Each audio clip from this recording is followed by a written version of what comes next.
It is important to decide to be happy in the Lord. And today, be happy in the Lord. Maraming mga dahilan para tayo mamroblema, malungkot, pero lalo ka lang lulungkot pag nagdagdag ka pa ng pag-aalala. Happiness is a decision. And because God is God and God is in control, we can decide to be happy, even though there are many reasons and temptations to be sad. Acts 10:14 to 15, Peter said, "Lord, I can't do that. I've never eaten anything that is unclean and not fit to eat." The voice spoke to him again, "When God says that something can be used for food, don't say it isn't fit to eat." Ang eksena ay nang si Pedro ay pinapakain ng Panginoon ng mga bagay na hindi kinakain ng mga Israelita dahil ito'y tinuturing nilang marumi.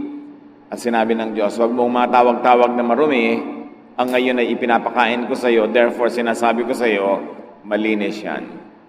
Ang pag-aaral natin ngayon, pinamangatan, Blessed among widows. Pinagpala sa lahat ng mga balo.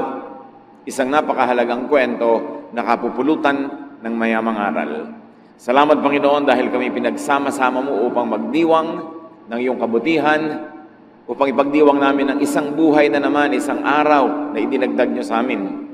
Turuan niyo kami na pahalagahan ang araw na ito.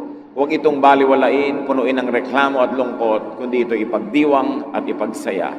At ngayon, dalangin namin, kausapin niyo po kami ng isang simpleng mensaheng makapagpapatibay na aming pananalig at makapagpapasaya sa aming buhay. Lead us, teach us, be our preacher. In the name of Jesus Christ, your Son, our Lord, our friend, we pray with thanksgiving. Unang Hari, 17, 1 hanggang 15. Si Elias ay isang propetang taga-Tisbe sa Gilead.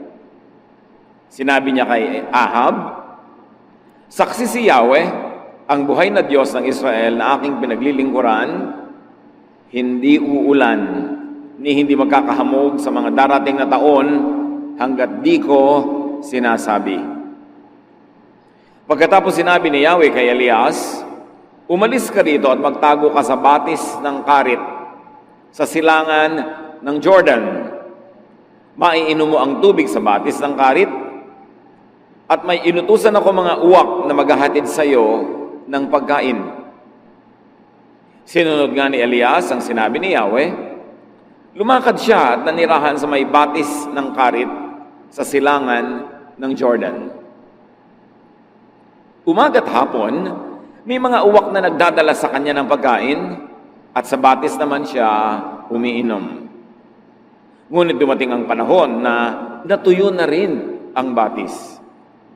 Kaya sinabi sa kanya ni Yahweh, "Umalis ka rito, pumunta ka sa Sarepta, sa lupain ng Sidon. May inutusan akong isang biyuda na magpapakain sa iyo roon." Pumunta nga siya roon at nang papasok na siya sa pintuan ng lungsod, nakita niya ang biyuda na namumulot ng panggatong. Sinabi niya sa babae, "Maaari po bang makiinom?" Aalis na ang babae upang ikuha siya ng tubig nang pahabol niyang sabihin, "Kung maaari, bigyan mo na rin ako ng kapirasong tinapay."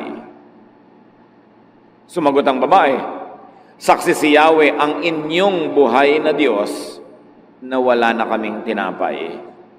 Mayroon pa kaming kaunting harina at ilang patak ng langis. Namumulot nga ako ng panggatong upang lutuin iyon at makakain man lang kami ng anak ko bago kami mamatay." Sinabi sa kanya ni Elias, "Huwag ka mag-alala. Pumunta ka na at gawin mo ang iyong sinabi, ngunit ipagluto mo muna ako ng isang maliit na tinapay at pagkatapos magluto ka ng para sa inyo.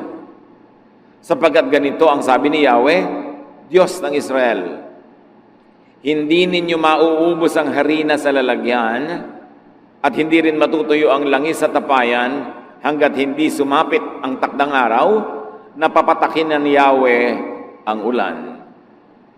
Ginawa nga ng babae ang utos ni Elias at hindi naubos ang pagkain ni Elias at ng mag-ina sa loob ng maraming araw. Isang kagilagilalas na kwento na patuloy pa rin at maaaring maganap sa buhay natin ngayon. Isa-isahin natin at pulutan ng mga aral na maia-apply sa buhay natin ngayon. 1 Kings 17, 8-9. The Lord told Elijah, "Go to the town of Zarephath in Sidon and live there. I've told the widow in the town to give you food." Nabasa na natin ang unang kabanata ng kasaysayang ito. Si Elijah ay pinaalis ng Diyos doon sa kabayanan sapagkat ilang taon nang hindi umuulan. Walang ani, walang pagkain, walang tubig. Namamatay ang tao sa gutom. At sabi ng Diyos kay Elijah, pumunta ka doon sa batis ng karit, sa isang liblib na puok, yun ang iinumin mong tubig, at may mga inutusan ako mga uwak na magdadala sa iyo ng pagkain. Alam niyo ang mga uwak, paano sila nagkakaroon ng pagkain? Bigla-bigla na lang silang lumulusob sa mga pagkain, mga nakahain ng mga pindang, ng mga daing, mga pagkain ng mga tao, ninanakaw nila actually. Kaya mga uwak ay considered na unclean bird. Hindi kailanman kakainin ng mga Israelita ang anumang bagay na may kinalaman sa mga uwak, lalo't mga uwak ang nagdala. Pero sabi ng Diyos kay Elias, may mga inutusan akong uwak na araw-araw dadalhan ka ng pagkain. So God blessed Elijah through unclean birds. God now would bless Elijah through a foreigner, a non-Jew, and a widow at that. Dalawang panggagalingan ng pagpapala ng Diyos na sa karaniwang pag-iisip ay hindi aasahan na pwedeng gamitin ng Diyos at hindi tatanggapan ng mga relihiyosong Israelita dahil mga unclean o kaya ay foreigner, tapos balo pa. Na pagka sinabing balo nung unang panahon, 99%, ibig sabihin mahirap. Kasi bihira namang balo ang merong kayamanang minamana o kaya ay may sariling negosyo o hanap buhay. Kaya pag sinabing balo, karamihan din gutom, mahirap, salat sa mga pangangailangan. Dalawang pagmumulan ng pagpapala na sa karaniwang pag-iisip ay hindi gagamitin ng Diyos sa tingin ng mga relihiyoso. Pero Diyos mismo ang nagsasabi, meron naman akong bagong supplier para sa iyo, isang mahirap na balo. 1 Kings 17, 10-11. When Elijah came near the town gate of Zarephath, he saw a widow gathering sticks for a fire. "Would you please bring me a cup of water?" he asked. As she left to get it, he asked, "Would you also please give me a piece of bread?" Namumulot ng mga tuyong kahoy ang babaeng ito upang gawing panggatong, fuel para siya gumawa ng apoy at makapagluto ng last meal nilang mag-ina. So may imagine natin sigurong tuyong-tuyo ang kanyang balat, nakakapit na sa buto ang kanyang balat dahil wala na siyang taba at wala siyang laman. At ngayon ay para siyang kalansay na namumulot ng mga tuyong kahoy sa isang kalansay na landscape dahil walang buhay na halaman. Nakakalungkot. At lumapit sa kanya ang propeta at sinabi, "Bigyan mo nga ako ng tubig." At sa kabila ng lahat, nakulang na nga ang tubig, buong puso namang tumalima ang babaeng ito. Papapunta na siya sa kanyang tahanan para kumuha ng tubig. Nang biglang sabi nitong si Elijah, siya nga pala, pakidagdagan mo na rin ng tinapay, ha? Water? O sige, bibigyan na nga, pero bread during a grave drought? It seemed to be a very tall order. Parang imposible, una na ibigay, at mas imposible naman itong mama na to, ang lakas ng loob humingi ng ganitong bagay. Pero alam na natin na inutusan ng Diyos ang babaeng ito. Hindi natin alam kung paano niya nalaman ang utos ng Diyos. Maaaring siya kinausap o maaaring unconsciously nakalagay sa kanyang isip na talagang magbigay sa araw na yon o maging mapagbigay. Kaya yung pagbibigay ko minsan, ang nag-uudyok talaga sa atin Diyos, huwag nating pigilin. Pero huwag lang tayong papauto sa mga nanggagamit at mga abusado. Kailangan din, marunong ka. 1 Kings 17:12. The widow answered, "In the name of the living Lord, your God, I swear that I don't have any bread. All I have is a handful of flour and a little olive oil. I'm on my way home now with these few sticks to cook what I have for my son and me. After that, we will starve to death. Sabi niya, isinusumpa ko sa ngalan ng Diyos mo, sa ngalan ng inyong Diyos, wala akong tinapay. Yes, meron akong konting harina, konting patak ng langis, at ngayon meron ako pang gatong, gagawa ako ng apoy, magbe-bake ako ng konting-konting tinapay, at pagkakain namin yun, hihiga na kami mag-ina, at aantayin na lang namin ang kamatayan. Ganun kalala ang sitwasyon. It was grim and heartbreaking. Pero sabi ng widow, your God. The widow was not fully aware that she also believed in this God. Na nung siya ay tinutusan ng Diyos na pakainin ng propeta, siya naman ay sumangayon. Kaya't bibigyan nga niya kung anong meron siya. Tubig nga, ibibigay niya eh. Wala lang nga talagang reading tinapay, pero inamin niya, meron naman siyang konting harina. Alam niyo po ba na maraming mananampalataya na hindi nila alam na mananampalataya sila? Kasi maaaring iba yung religious background nila, iba yung nilakihan nila na environment. Pero yes, nananalig sila sa buhay na Diyos sa langit na sinasamba ng mga Israelita, pero hindi sila lang ang nakakakilala o sumasamba, bagamat meron silang conscious knowledge of this God. Hindi exclusive sa kanila ang pananalig na ito dahil maging sa Biblia, napakaraming patunay na maraming hindi Israelita ang nananalig sa Diyos. Bagamat hindi articulated, hindi ganong linaw ang kanilang mga doktrina, but in effect, in practice, they are believers, like this woman. 1 Kings 17, 13 to 14, Elijah said, everything will be fine. Do what you have said, magluto ka ng balak mong gawin, go home and fix something for you and your son, but first, please make me a small piece of bread and bring it to me. Hindi natin alam kung si Elijah ay diabetic, bumababa na ang kanyang sugar levels, kailangan siyang unahin.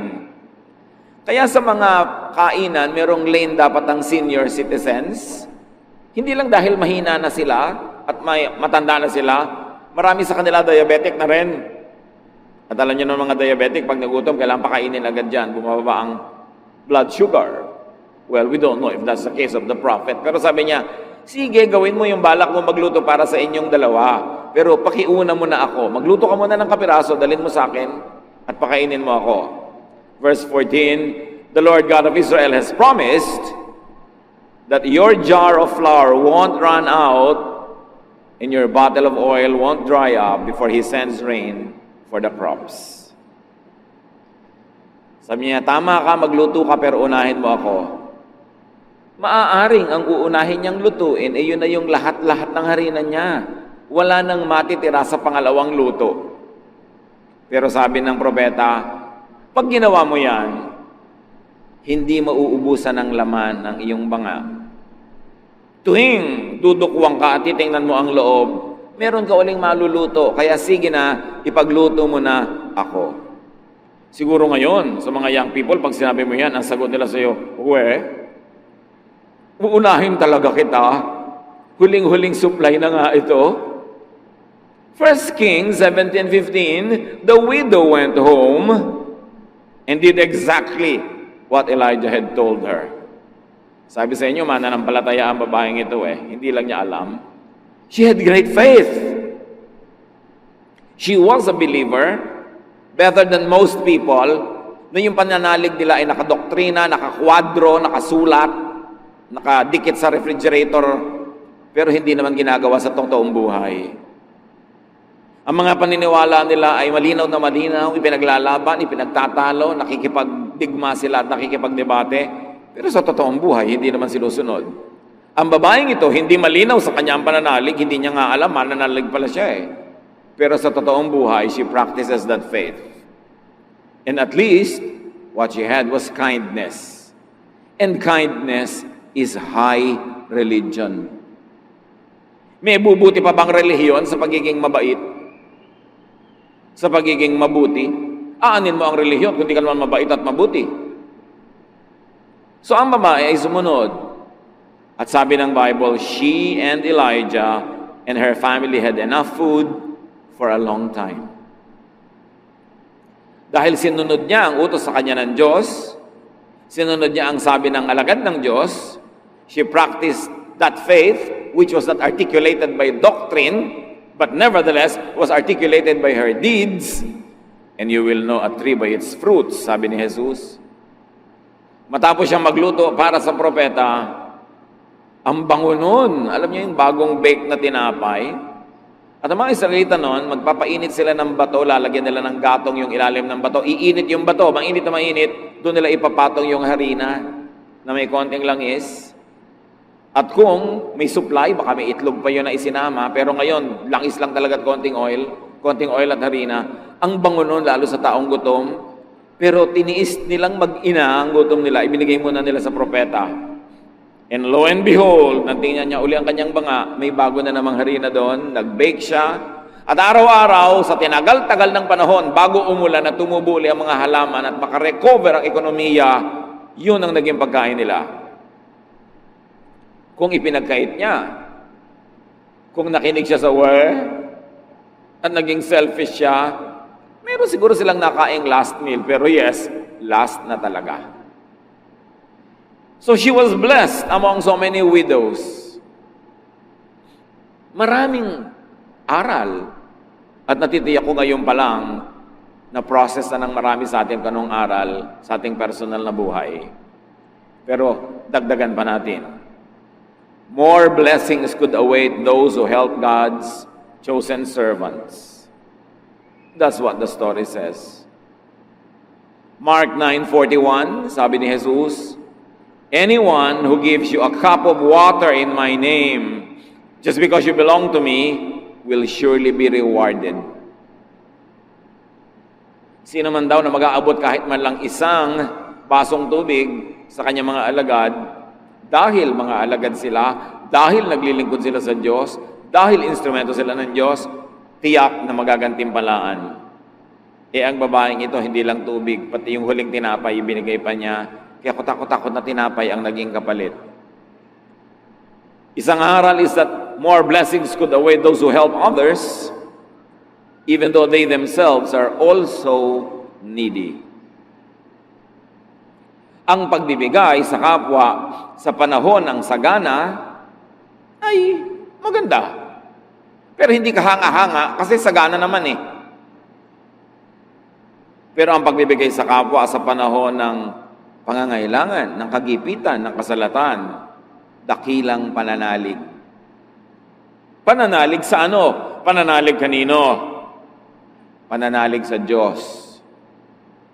Na pag gumagawa ka ng mabuti, kahit sa panahong nangangailangan ka, nakikita yun ng Diyos, at Diyos ang siya magpapalit ng iyong mga ibinibigay, Diyos ang siya magbibigay naman sa iyo. Because you cannot give what you never received at first. Ano man ang ating ibinibigay ay natanggap na muna natin mula sa Diyos. Kasi kung hindi ka binigyan ng Diyos, anong ibibigay mo? You were born into the world with nothing. And you will go out of this world with nothing. Wala namang ipinanganak na may dala ng ari-arian, kayamanan, etc. Kaya kung meron man tayong ipapamigay, yun ay dahil lang nakatanggap na muna tayo. Kaya napakamali na hindi magbigay. Kasi ikaw nabubuhay dahil lang tumatanggap ka sa Diyos. Gumagamit ang Diyos sa mga instrumento, pero lahat ng mabuting bagay ay galing sa Diyos. Paano mo ngayon haharangan yung daan ng pagpunta sa iyo ng biyaya sa pamamagitan ng pagharang doon sa daan na papalabas mula sa iyo at patungo sa iba? Iisang daan yon. The same way that God uses to give you is the same way that you will use to give to others. When you close that road so that you won't have to give to others, you also close the same road that God uses to give to you. Pag naging maramot ka sa kapwa, pinipilit mo ang Diyos na maging maramot din sa iyo. Kasi ang sabi ni Jesus, give and it shall be given to you. Magbigay ka at ibibigay din sa'yo. Sa katunayan, dahil ibinigay na sa'yo, kaya magbigay ka. Kung sobra ka magpapakatalino, magpapaka-wise, magpapaka-selfish, you will survive for a few days, but beyond that, no more. Kaya ang tunay na matalino, mapagbigay. E paano pa kung hindi ka lang matalino at maka-Diyos ka pa, di lalo ka mapagbigay? Hindi matalino yung maramot. Akala ng iba, katalinuhan yun, be wise. No. Pwede mo ba naman mawawisan ng Diyos? Siya na nakaabang, naghihintay, nanonood sa lahat ng ating ginagawa. Pwede mo bang mailihim sa Kanya na ang damot-damot mo? Because in the same way you give, it shall be given to you. Alam ng mga taong generous kung gaano ka-generous ang Diyos. Ang mga kuripot, hindi nila mararamdaman yung generous giving ng Diyos. Kasi kuripot din ang pagbibigay sa kanila. Hindi ba kayo nakakahalata? Yung mga kuripot, yung mga hindi mapagbigay, yung mga mararamot, habang buhay nagtitipid. Habang buhay, tuos ng tuos. Habang buhay, kwenta ng kwenta. Habang buhay, tiis ng tiis. Kasi yun ang style nila. Pag tinitiis mo ang iyong kapwa, ay titiisin ka rin ng langit. Pag binemenos, nililiitan, kinokontian mo ang bigay sa iba, di konti rin ang dating ng blessing sa iyo, kaya katipid ng tipid. Sasabihin ng iba, alam mo, kaya ako nabuhay ng matagal, katitipid ko. Hindi nila naiintindihan, kaya ang tagal mong tipid lang ng tipid, kasi kuripot ka. Imposible ba sa Diyos na buhusan ka ng pagpapala pag gusto niya? Sino makakapigil sa Diyos kung gusto kanyang palangoyin sa pera? At sino naman ang makakapigil sa Kanya kung ayaw Kanyang bigyan? Alam niyo kung sino ang makakapag-udyok sa Diyos at makakapigil sa Diyos? Tayo rin. Because in the same way you give, you receive. What you do to others, they do unto you, and God does to you. Ang tunay na matalino, mapagbigay. Kasi ang pagbibigay ay pagtatanim. At ang pagtatanim ay pag-ani. Hindi man yung binigyan mong eksaktong tao ang anihan mo, aani ka sa iba. Kasi si Jesus ang may sabi, what you plant, you harvest. Pero ang pinagkakait, ipinagdadamot mo sa iba, ipagkakait at ipagdadamot din sa iyo ng langit. Kaya maging mapagbigay dahil matalino, at lalo naman kung dahil maka-Diyos. More blessings could await those who believe that God will provide. Alam niyo yung karamutan, ibig sabihin nun, hindi ka masyadong naniniwala that God can provide for your needs. Therefore, you have to be very wise, you have to be very selfish, sometimes you have to be very greedy, that you can cheat and steal from others dahil hindi ka naman bibigyan ng Diyos kung hindi ka magnanakaw. Hindi ka papakainin ng Diyos kung hindi ka magiging makasarili. Yun ang sinasabi ng mararamot. Kaya hindi nakakatuwa sa Diyos yun. Of course, hindi naman ibig sabihin na kung maka-Diyos ka, bulagsak ka na.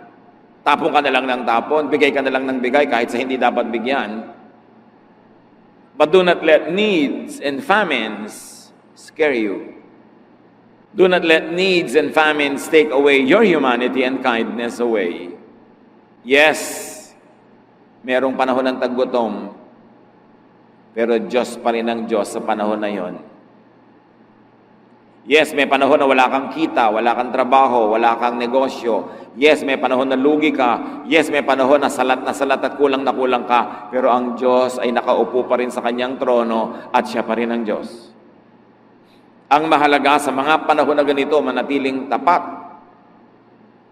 manatiling nananalig, at manatiling mabait.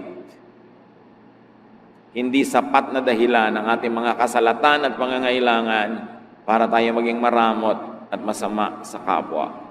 Ang tunay na nananalig, you will be good in spite of needs, in spite of wants, in spite of poverty. Hindi ka bayanihan sa mayaman na magbigay kasi hindi naman niya babawasan ang pagkain sa plato niya. Bagamat kabutihan yon. Pero kabayanihan sa taong kokonti na yung pagkain niya, sasaluhan pa niya ang iba. Sa palagay nyo, hindi yun nakukwenta ng Diyos?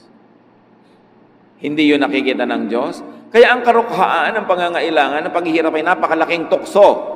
Akala ng iba, ang tukso lang isang babaeng nakabikini na nakaupo sa malaking plato. O isang gwapong lalaking nakatrunks at kikindat-kindat sa'yo. Laging yun lang ang tukso. No! Ang kahirapan ay kasalatan ay napakalaking tukso na maging maramot. Na maging makasarili. Tukso rin yun. At yung pagyaman, malaki ring tukso. Kasi yung yumayaman, lalong gustong yumaman. Kaya napapansin nyo, mas yumayaman, marami, mas kumukuripot pa. Kasi tuwang-tuwa siyang dumadami yung iniipon niya, nagiging Diyos na niya yon. Tukso rin yon. Maraming tukso. Pero kung nakafocus ka sa Diyos, hindi ka malilito ng ganito mga bagay. So this widow was really a believer. Though she was not an Israelite. But she was better than all of those Israelites at the time, because she was the only widow blessed by God during that famine. Not one widow in Israel was blessed. So be discerning. Yes, be good, but be discerning even in dispensing kindness. Hindi ibig sabihin ng kabaitan ay kawalan ng talino. Alam niyo naman, sabi nila, kapatid ng kabaitan ang kablangkan. Madalas talaga nakakalito yung dalawang yon, kung mabait ka ba o blank. Pero ang tunay na makadiyos, mabait pero matalino. Be discerning in dispensing kindness, especially to religious opportunists. Marami mga oportunistang relihiyoso, gagamitin ang verse na ito para katasan ang mga widows, katasan ang mga mahihirap, makuha ang mga pera nila, mapunta sa isang bundat na bundat, busog na busog, at ang yaman-yaman ng mga relihiyosong leaders. So matalino ka rin, and be discerning, especially in entrusting scarce resources to others.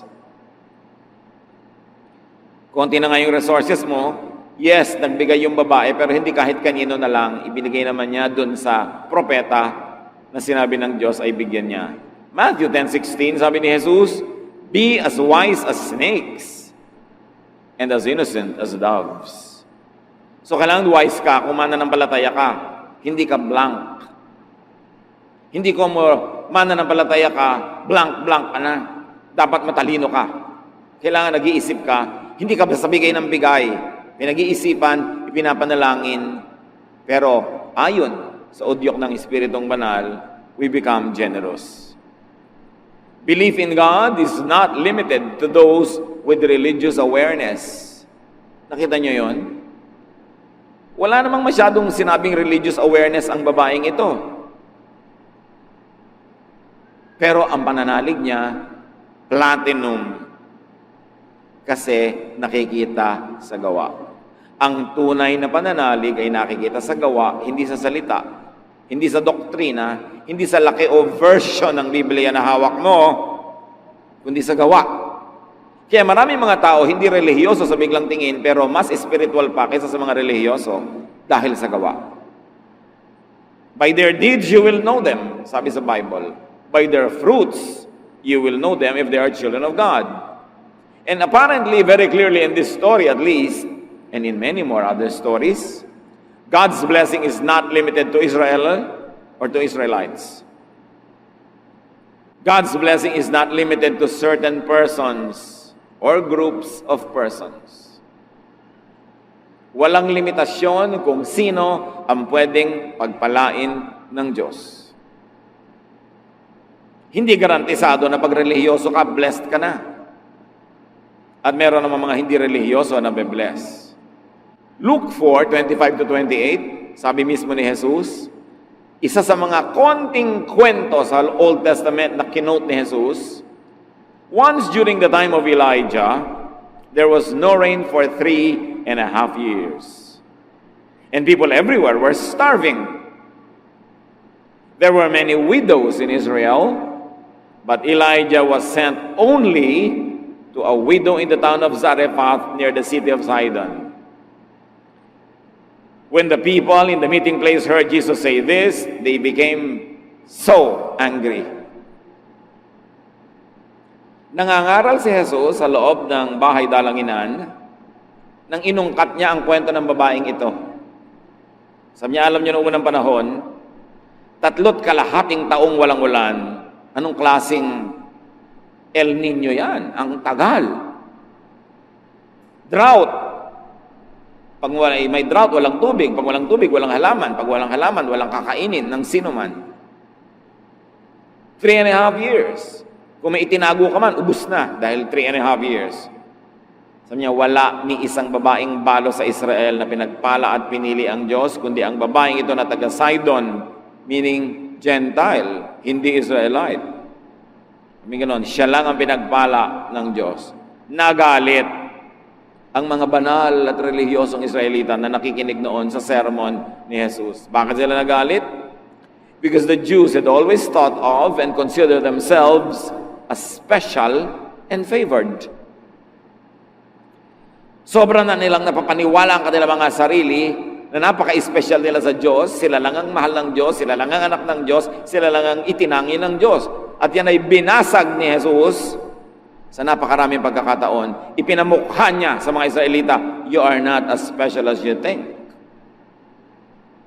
At sabi ni John the Baptist, kahit ang mga batong ito, pwedeng gawin ng Diyos na tagasamba sa Kanya kung kayo mga Israelita hindi sumasamba.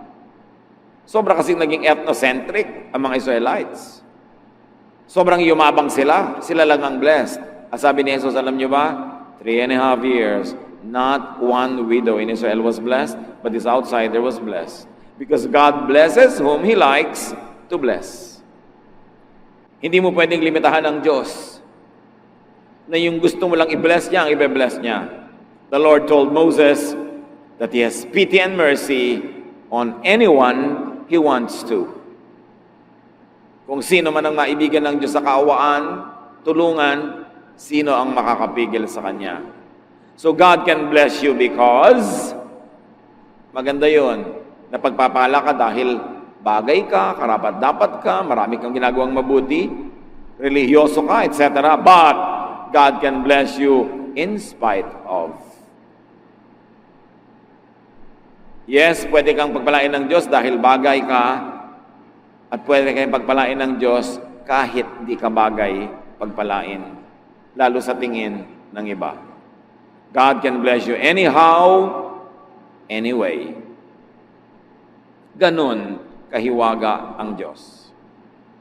At kahit nagugutom ang buong bayan, God can bless you if God likes to bless you. Kahit huling harina mo na yon, pwede niyang dagdagan kung gusto niya. Luke 1:37, nothing is impossible for God. Walang imposible. Kaya pagka meron tayong mga suliranin, meron tayong mga pangangailangan, huwag kayo dun tumitig. Ang titigan nyo yung Diyos na kayang lutasin ng ating mga suliranin. Pag meron kang pangangailangan, ang titigan mo yung Diyos na kayang magbigay. Pag may kinakatakutan ka, ang Diyos ang tingnan mo na siyang nagbibigay sa iyo ng proteksyon laban sa iyong kinakatakutan. Sa oras na ang tingnan mo dilim, nalilimutan mong may liwanag. Pag ang pinakuan mo ng mata ay problema, nalilimutan mong may solusyon. Lahat ng problema may katapat na solusyon. Pero pastor, wala pong solusyon ang problema ko. Eh di hindi problema yon. Kasi pag may problema, may solusyon. Yun ang ibig sabihin ng problema. Pag walang solusyon, hindi problema, huwag mong problemahin, tanggapin mo. Kaya naman kung minsan nahihirapan ka, pinoproblema mo ang hindi problema. Halimbawa, ang height ko lang po, 3 feet and 2 inches. Problema ba yan? Anong solusyon? Wala po. Di hindi problema, tanggapin mo. Tumungtong ka na lang sa bangko. Ba't mo pinoproblema? Hindi pala problema dahil walang solusyon. Ngayon, kung may solusyon, yun ang problemahin mo. Tumingi ka sa Diyos ang lakas na malutas yan. Walang hindi kaya ang Diyos. Mark 9:23, if you can, said Jesus, everything is possible for one who believes. Bakit may nangyayari sa iba at sa iba wala? Maraming dahilan. Maaring hindi na kalooban ng Diyos para sa kanila, maaring hindi pa yun ang panahon. Pero, ang pinakamalaking dahilan ay ang ating personal na pananalig. Sabi dito ng mga humihingi ng himala kay Diyos, kay Jesus, kung kakayanin niyo po, kakayanin ninyo, natulungan kami. At sabi ni Jesus, kung kaya ko, siyempre kaya ko. Pero hindi yung kaya ko pinag-uusapan. Ang pinag-uusapan ay, nananalig ka ba? Given na kaya ng Diyos.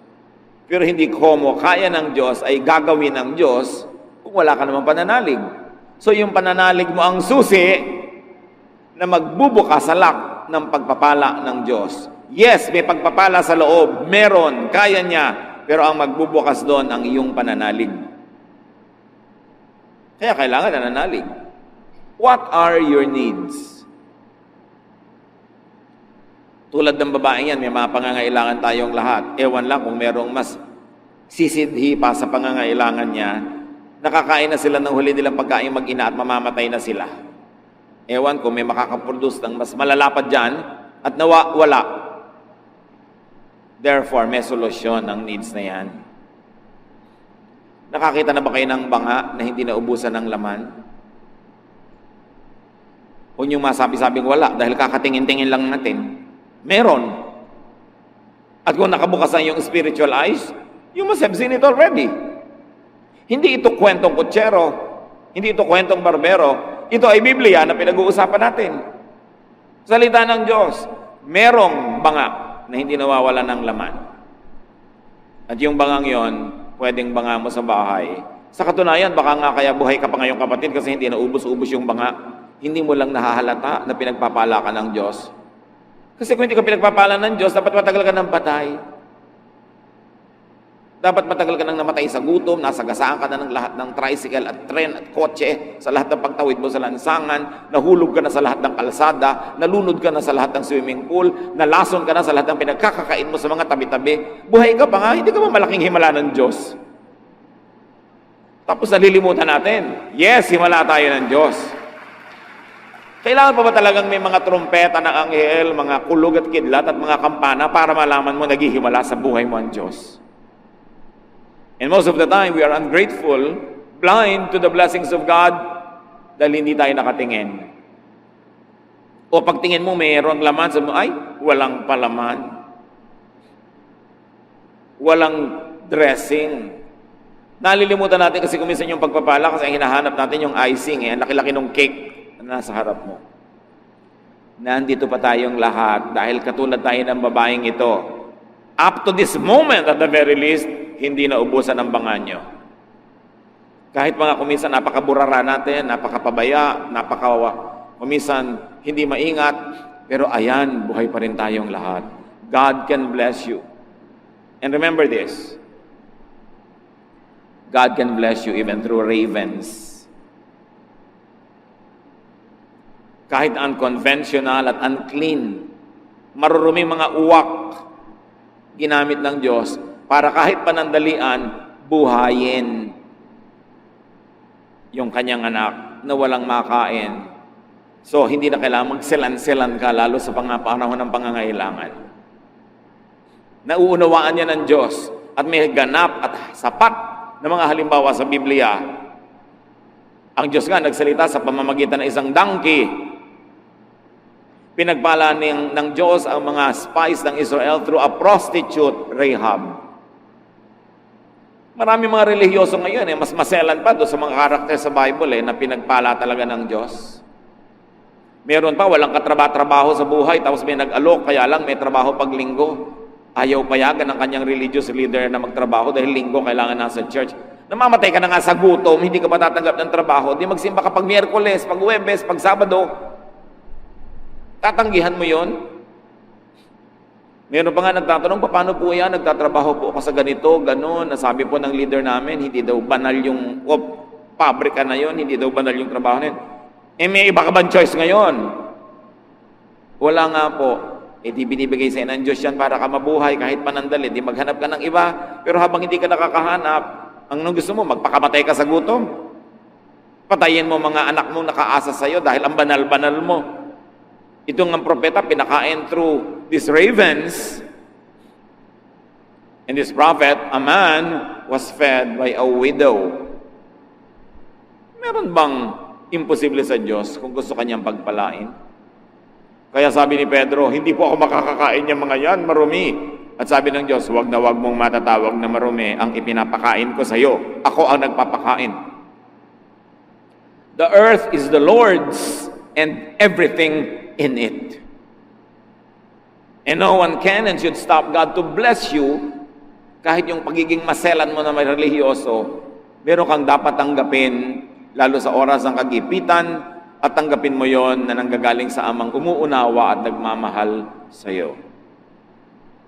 Galit na galit ang mga Bible-based Christians sa mga puon-puonan, sa mga idols, sa mga Diyos-Diyosan. Pero yun ay yun lang mga Diyos-Diyosan na rebultong kahoy, or chalk, or calendar, o picture. Pero maraming born-again Christians, evangelical Christians, pero ding puon-puonan at mga imahen. Ano yon? Mga doktrina tungkol sa Diyos na hindi tumpak. A misrepresentation of God through very narrow doctrines is also an idol.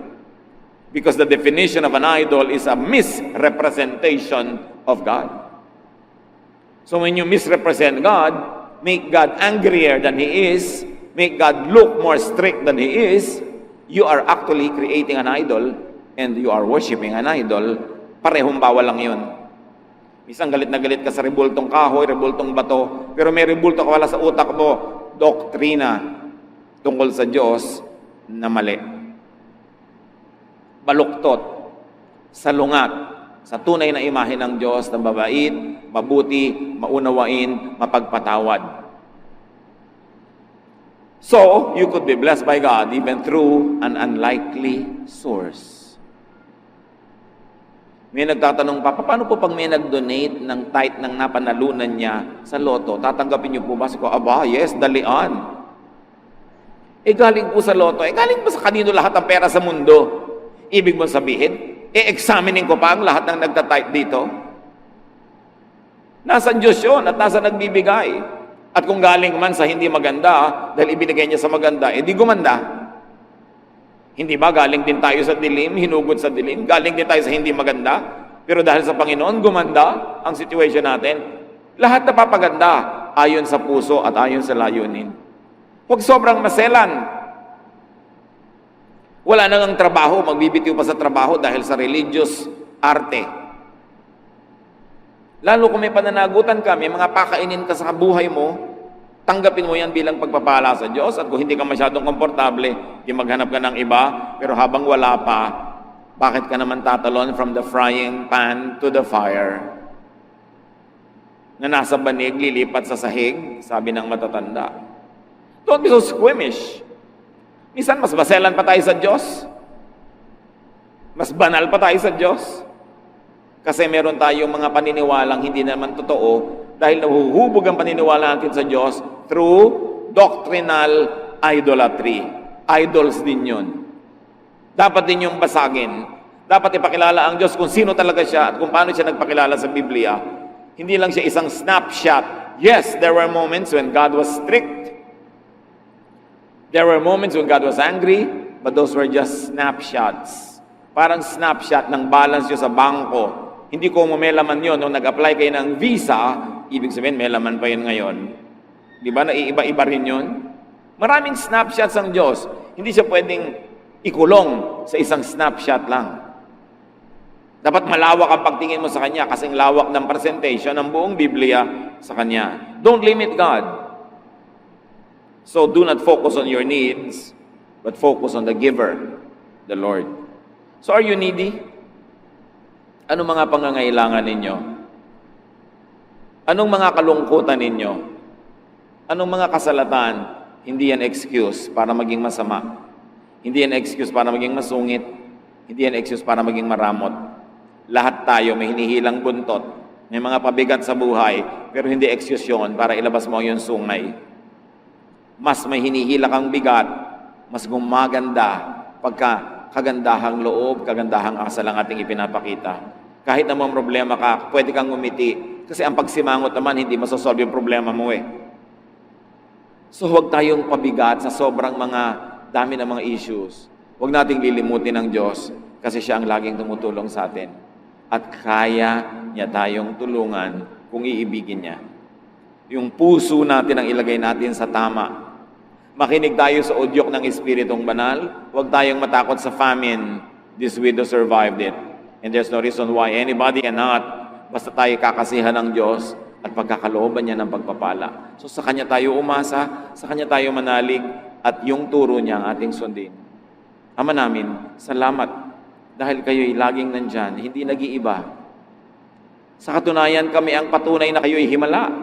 The mere fact that we're here now is a testimony to your miracles.